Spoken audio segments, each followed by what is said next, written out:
Good morning, good afternoon, good evening, wherever you may be. Welcome to the One Perspective to Another podcast. This is episode number 66. We on Route 66. Had to take a little pit stop, had to refocus, had to get shit in order. Last back half of 2019 coming on. Just had to take a break from doing all the shit on the side, the shit on the middle of the plate, just taking time for self to reflect and just getting a little jump start. But this is episode 66. We are back in full force. This episode is going to be on straight up just the Joker. Just the Joker. A little Joker review. Maybe a little China talk. So I hope everybody's well. Back on the grind. Podcast flow is back. Let's get into China real quick in this NBA thing. Just wanted to share my little thought one time. All the hoopla, all the LeBron talk. I'm sure you've heard it all by now. It just all boils down to money. Wherever the money goes, that's where the flow goes. We live in a capitalist world. That's how you got to do it. So with that being said, you can't slice it no other way. Companies are moving. President Trump is putting tariffs on China. Just read that Apple's moving its MacBook Pro creation into Texas, no longer in China. And then it boils down to the moral part about it is what's going on in Hong Kong.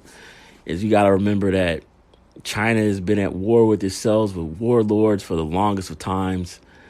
And Hong Kong is that place that is just different. They were under, I think it was Britain or England or somewhere for a 99-year or 100-year lease, and they were under their jurisdiction. So now that lease is up, and China don't want that bullshit. So money and politics, whatever it always is. But just wanted to get that out. And now we just gonna hop into this Joker shit. There are rarely times where movies change the culture, and the movies that did this the most to me were Avengers and Us of 2019, and I'm officially adding Joker to this list for many different reasons. Great work of art, great acting. I'm just gonna say off the bat, this is the best Joker to me out of everybody. I know everybody was all on Heath Ledger and shit, but don't get me wrong, all of them did a great performance. But Heath Ledger, he was a supporting actor. He's only on screen for a shorter amount of time. But Mr. Joaquin, this was his movie. And the thing that I love the most about this movie is I feel that this movie takes place in the Joker's mind. So that's another reason why I think it's the best to me. But this movie over the weekend now, it is about to be the end of October, made $610 million worldwide. Shout out to DC for being dark and getting this movie out. 2 hours, perfect. Could have been a little bit longer, but I like the way they did with it. Time-wise, the shots, the cinematography, the 1980 flow, I loved it all. Because this movie, Us and Avengers, I don't think has been talked about in conversations with people, social media, podcasts, YouTube, the whole nine. So just questions that I had off the top about this movie is is he laughing or is he crying? This movie is about a lot of pain, a lot of broken systems, a lot of mental awareness things, a lot of emotional intelligence kind of things. Because having conversations with people, a lot of people that I talked to felt that they were the Joker. Not in the sense of the extremes, but just boiling down to not being seen, not being heard, not being in the limelight, and just living a life that you just don't know how to completely accept. And a lot of people live that life. That's why I feel a lot of people related to it. But then on the other side of the spectrum, it's those people who thought that this movie was too much and that it was too dark and too sickening.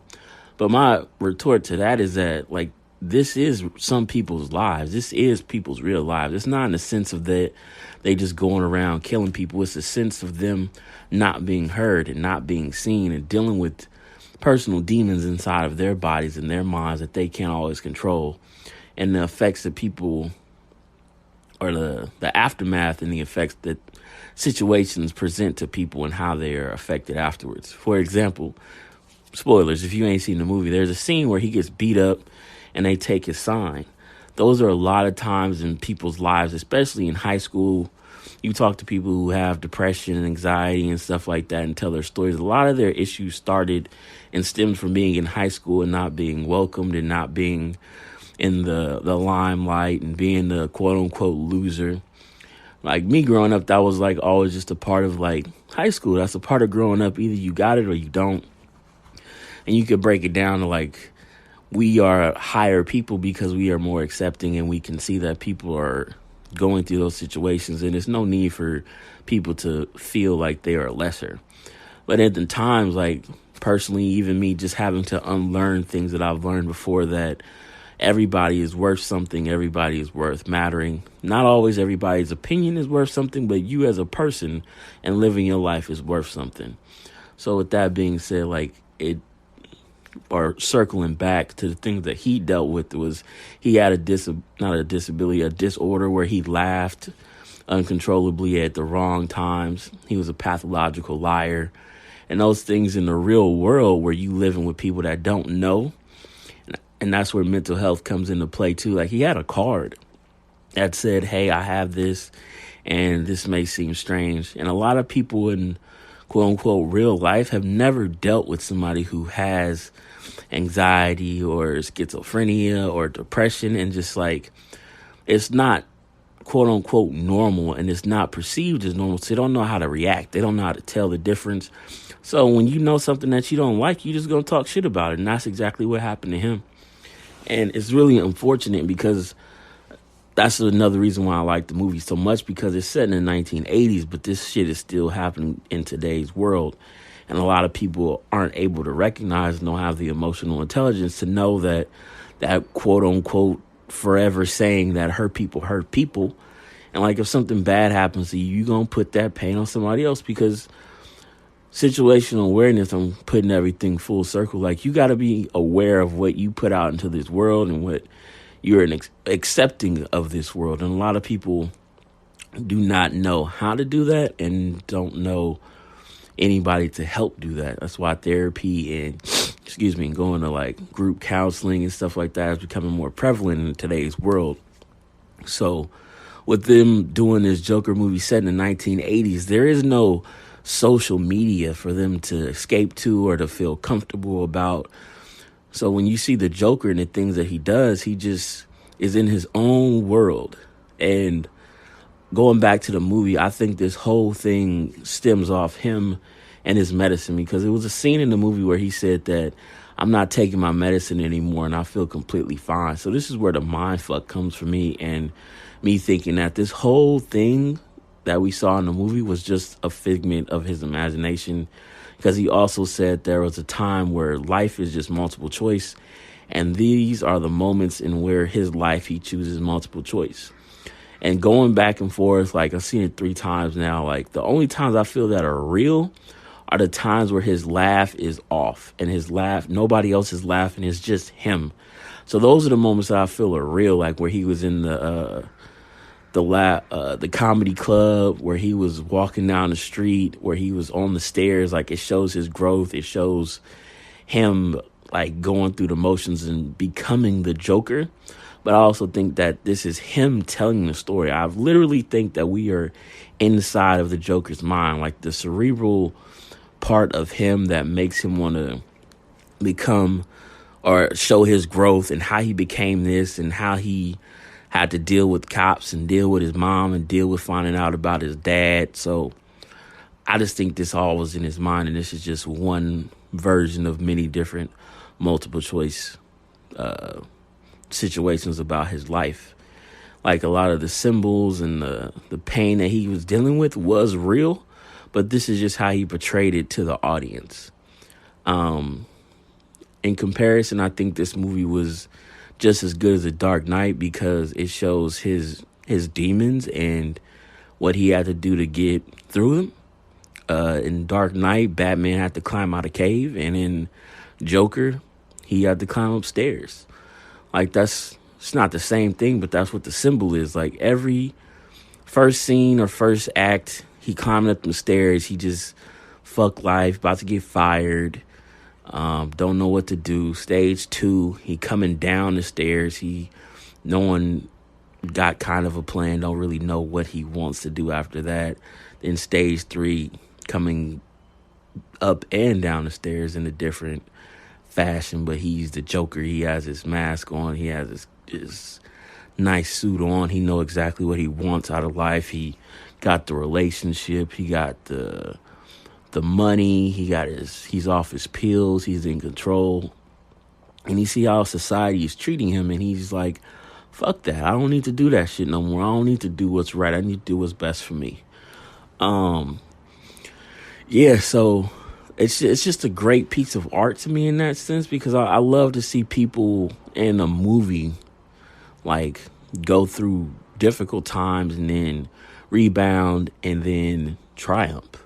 And I think that's the part where people get turned off by this movie, because his triumph was him killing people. And I understand that, like, yeah, you're not supposed to kill nobody, but it's at the end of the day, like, if you ain't got enough sense and enough power to understand like where this man is coming from, and I guess that's just something that's on your behalf, and you gotta learn to understand and think outside the box a lot. But that's why a lot of people relate to him. I made a quote, or I read a quote saying that as kids we love to be the superheroes, but as adults we understand the villains even more. Because from the Joker's perspective, nothing that he was dealing with or wanted for the world around him was wrong. He was mistreated. He was beaten up. He was treated like a piece of shit. Nobody respected him, and he did literally nothing wrong to the world. So when that person finally gets the balls to do whatever the fuck that they need to do to get confidence in themselves, the amount of pain and turmoil that he's been dealing with as a child, it just comes out. And that's why I think it was beautiful, because a lot of people in our time today are dealing with those things currently. And maybe it's because people are afraid that they know these people, or maybe they're afraid that they have to have conversations with these people, because at the end of the day, the world is black and white, but it has a lot of grays around it. And I asked a question on Instagram a couple days ago, asking what's more powerful, celebrity or society? And I think it came back like it was 90% society. And I was thinking, like, really put me in not a place, but just like I really wanted to dive into this movie, and it made me ask the question of who is more powerful, society or celebrity. And it made me think about society is the reason that we have evil, because it's this whole group of people that create a consensus towards something that you may not like. And when you put society on an individual, like, sometimes that's too much for a person to control. And I think that's what happened to the Joker. So he's flipped the tables and put society on celebrity. That's why he killed the night show host. I forgot his name, can't think of it right now. But he made it a spectacle. He's not a celebrity. He is society in a celebrity form, if that makes any sense. I've been in whole mind fuck about this shit, but it's just really deep and interesting to me, because I like to understand people's perspectives and people's psyches and why people do what and do whatever they do. That's why I love the movie so much. And yeah, but like I said, as a man who's been abused, like, how can you not feel for him in matters of life and death? When is it wrong? When is it right? Do you feel like what the Joker did was right? Do you feel like what he did was wrong? Does it make you feel uncomfortable? I think that's another topic that a lot of people felt. It made them feel really uncomfortable. But when I first watched it the first time, I wasn't uncomfortable at all, because I saw a lot of people in the current world that we live in right now. And not to say in a negative sense, but just people navigating and people dealing with hurt and pain and not fully understanding why and how to cope, and understanding like going to therapy and going to just talking to your family, your mom, your dad, your brother, your sister. Like, ego is a big ass thing to control, and I think that's something that the Joker portrays really well in the movie, because no matter what you do, you're always going to have to make a choice. I always say choice, not chance, determines your destiny. But technically, destiny don't exist because destiny is already going to happen. But when the Joker did these things, it put in perspective how a single choice can put you on a different path in the blink of a second. But in my theory, I guess you could say, the Joker knew every path. And that's why I put him on that same intellect path as if you watch the Batman movie, because you got to be real cerebral to make up the kind of shit that the Joker does. And I like the way that they presented him, like kind of like in the movies and the DC cartoons when he snuck into the place to meet his quote unquote dad. Like, that's how the Joker just miraculously just winds up places. But then at the same time, it could just be a part of his dream. Excuse me. So who knows? But we were watching life through his eyes. Like, is he mentally ill, or does he know exactly what he's doing? Is he schizophrenic? Still a lot of things left for interpretations, but this is just my interpretation of the thing. Do we really know what his reality is? Do we know what their reality is? They flipped the script at the end saying that the Joker is the reason why his father died instead of it just being a random creation. But the Joker created Batman in this version of it. So we'll see how they go on moving forward, how they go creating these more dark cinematic DC universes. I really like it. I really enjoy it because I don't want to see cookie cutter shit all the time. Like, don't get me wrong, I love Marvel. I love the whole Infinity Saga, but these DC movies, like, I'm not a hardcore DC fan or anything like that, but I do love their animated cartoons, and this is like an animated cartoon on the next level on the movie screen. So,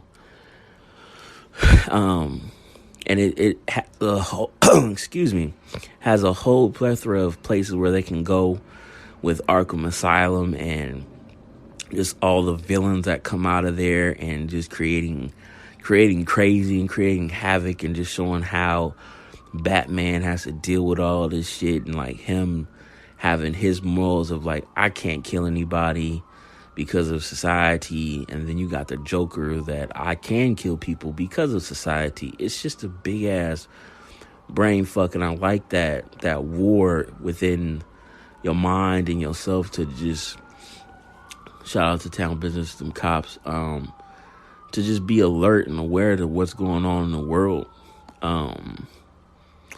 Because it's a lot of his relationships, or Bruce Wayne relationships, that I feel are created with this version of the Joker and his being with the Joker.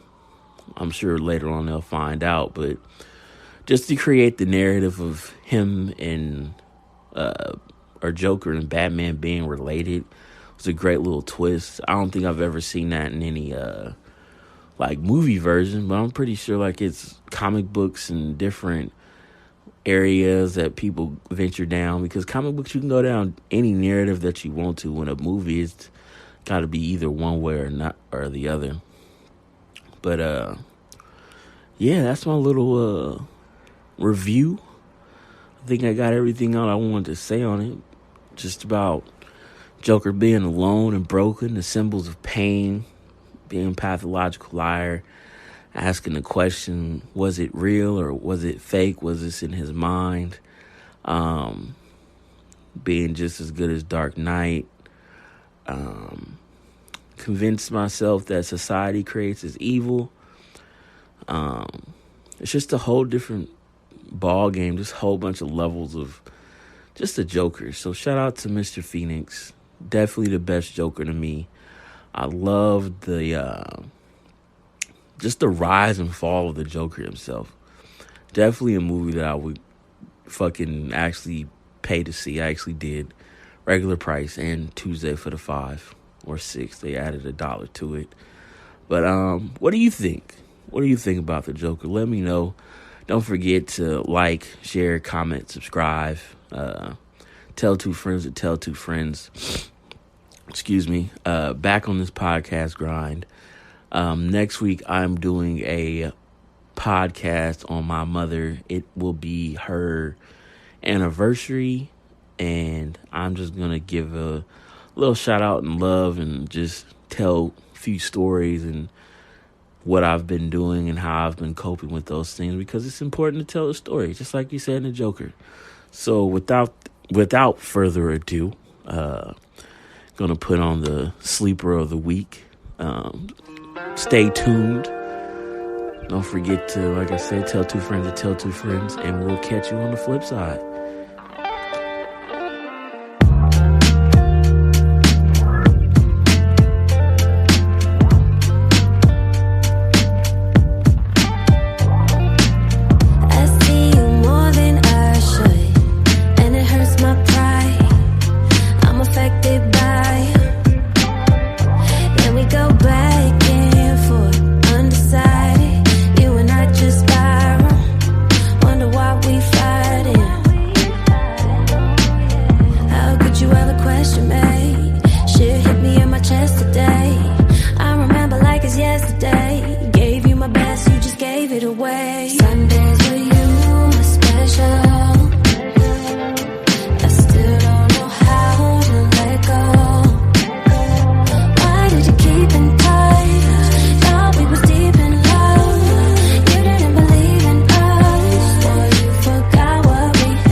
Question me, shit hit me in my chest today.